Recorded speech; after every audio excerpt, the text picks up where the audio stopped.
two in blue. Are they conflicting with one another?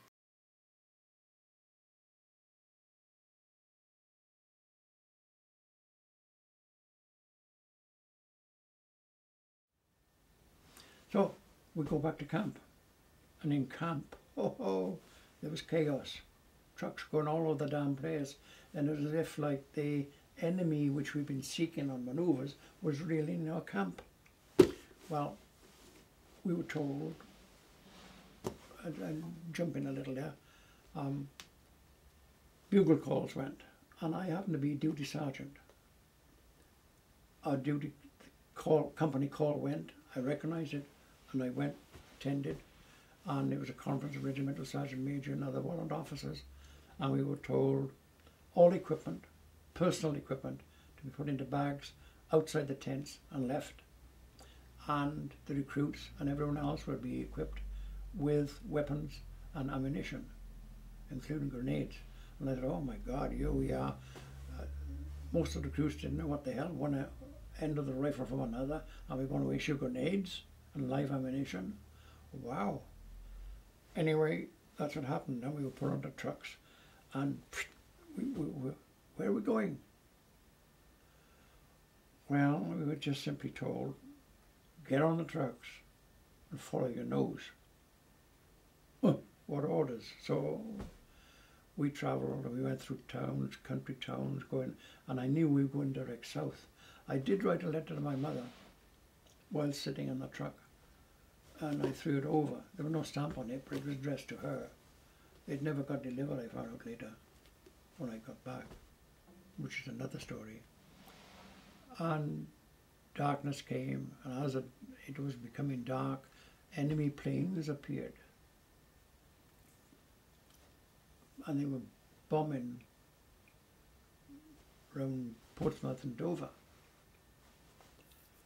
So we were halted and kind of hidden. Then the bombing stopped. We got back on in no darkness, and we finished up. And in early hours of the morning, we finished up at the seashore. Where the hell were we? No one know. Then we were told to debus, get off the trucks. So we got off the trucks, then in single file, and we told again, follow your nose type of thing, you know. That don't sound stupid, but that's what it was. And we finished up at a dockside. In single file, we got up into a small ship, and it was a small ship. And the regiment was crowded on this ship. There was barely room to stand, let alone sit. And the first thing that happened on there was quartermaster came to me, the same man that with his hands in his head, and said, I want you to prime grenades. Oh, who's getting these grenades? Well, he said, you dish them out. So I primed a box, and a box of grenades, about, if I remember, about 36 in a box. And I put the primers in, and so that it'll just pull a pin out and throw it, and it'll explode. And so I thought, boy, I'm not giving these to conscripts, and what the hell's going to happen? So I put one in each of my pouches, my own pouches, and I'm carrying 2 live grenades, and the others I handed out to reservists who'd been called back on duty, and gave them the prime grenades. Well, we left the seashore, which I now know to be Dover. Okay, that's where we landed up at Dover. Where we were going, nobody knew. And we were bombed by aircraft. Our ship wasn't hit, but another one was, and it turned out to be a tanker with very few troops on it, but it was a tanker carrying oil, fortunately. And then we docked. Where were we? Bologne.